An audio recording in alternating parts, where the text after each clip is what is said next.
What's up, guys? Welcome back. We're in my garage today, and it's just at my house, but this is my Focus SVT that I've had for like 12 or 13 years, I think.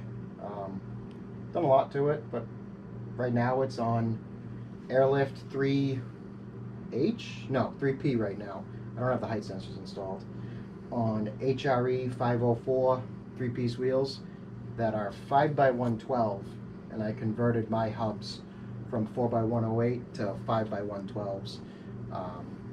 But yeah, it sits like this. I like the way it sits. It's been on 5 different sets of wheels over the years, but I like this the most so far. And I'll pop the hood and show you the engine bay. It's shaved and wire tucked. I did that maybe 5 years ago, I think. My buddy Dana helped me out, and my buddy Jeff, who has since moved to Ohio and left us.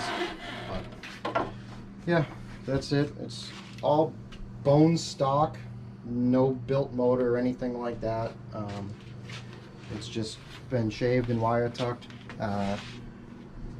Polyurethane motor mounts that I powder coated black recently and don't know if I love it. Powder coated just warm air intake, and I deleted the power steering reservoir. They used to sit over here, and the coolant tank, overflow tank, that's now gone. A lot of people at shows ask me what I did with it, and I just took it out and got rid of it. This is how you fill the radiator here, the Chase Bays extension T there, whatever it's called. And then this is my power steering reservoir, and that's all AN lines back to the rack and everything, with a custom built thermostat housing that Paul, who's on the channel, you'll see him eventually, he welded all that up for me. And this guy Pat, who did all the machine work for me, made it all custom and works well. I have no problems with it, but I had to do that because the plan was to put this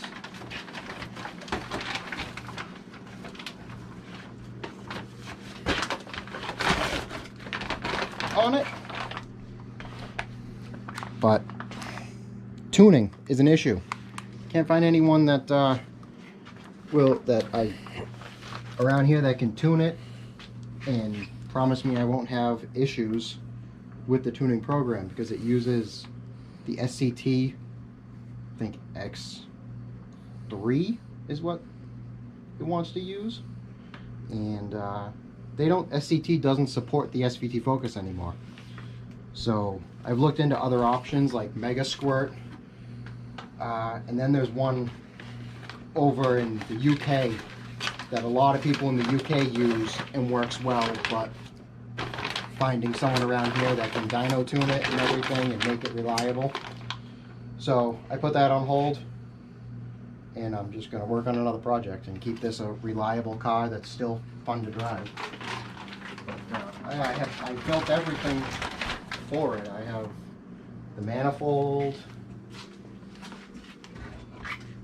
top mount turbo manifold with the blow off valve down the bottom. Paul welded most of it up for me, and then I did some of the little crap welding around here. But I was learning how to TIG at the time, but some of it's not bad.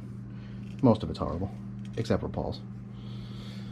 And made a stainless downpipe with all the pie cuts and everything, with the flange. And it bolts right up to the stock location. Would have been a cool little build if I could find somebody that can tune it, and like I said, promise me in the future I won't, I'll be able to update the tunes, because that's the problem. Here's the dump tube.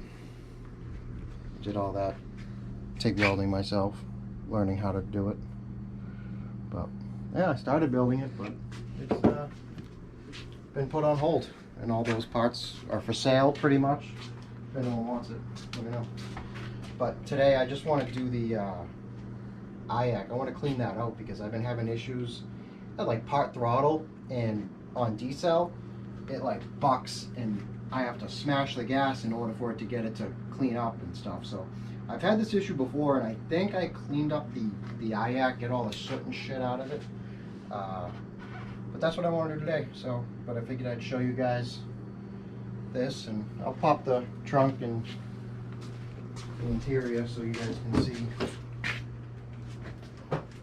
the inside. It's got the Recaro seats in it from the European Appearance Package version of the Focus. Pretty clean. And my daughter's Recaro car seat, of course. And on the back, it's just got an air tank with a gauge that just quick connects into the back of the tank that I actually have out right now because 3-piece wheels sometimes leak air. So that's how you fill it up. But yeah, this gauge usually hooks up to the back and it tells me what that is. Even though the Airlift 3P controller I have flushed into the dash or the sunroof there, whatever it's called there. I have that flushed in. That tells me all the pressures of each bag and the tank and everything. So yeah, I'll figure to show you a walk around, and I'm gonna get started working on that. So we'll just do a quick time lapse of me pulling it apart and cleaning it.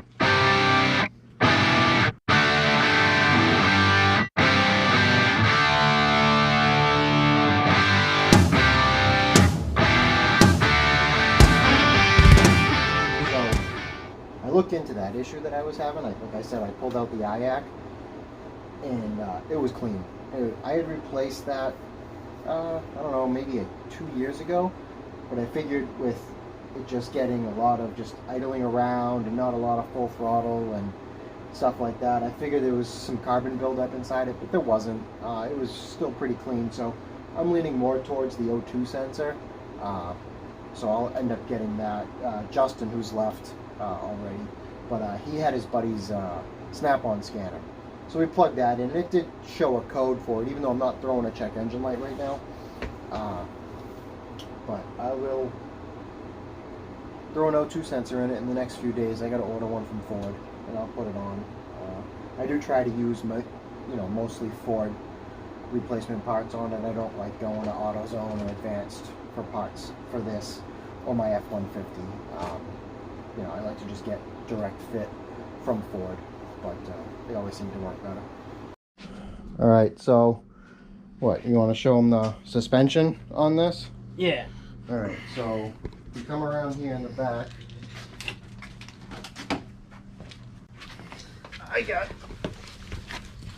They have these are Mazda 3 arms from All Day Fab, I believe. The guy's in Arizona, I think. But he built them. They're great. I've had no issues with them. They're awesome. Yeah, it came with these all powder coated in your color of choice. And it came with these top hats up here that the bag's attached to. And then up front, I've got Dominant Engineering camber arms to adjust the positive and negative camber. But yeah, that's pretty much it back here, but no rear sway bar. Took that out. It was affecting me going low, I think. So the car went lower when I took it out, so it had to come out. But yeah, and then in the front I got let me pop the hood because Justin just slammed the hood shut. I don't know who just drops a hood from 2 feet up, but if it was a man's car, it would be fine. Trying to explain to him that that's not how you do it, but he doesn't want to listen. So I need the keys because it's got this goofy European thing. Well, it's not the Euro one. It's definitely a knockoff Euro one. Where's my key? Is the key on it? I don't know what you do with your key. Put it in your pocket? I took it out, maybe. Did you put it in the trunk?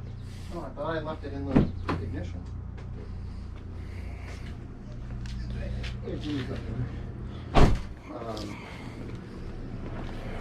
So,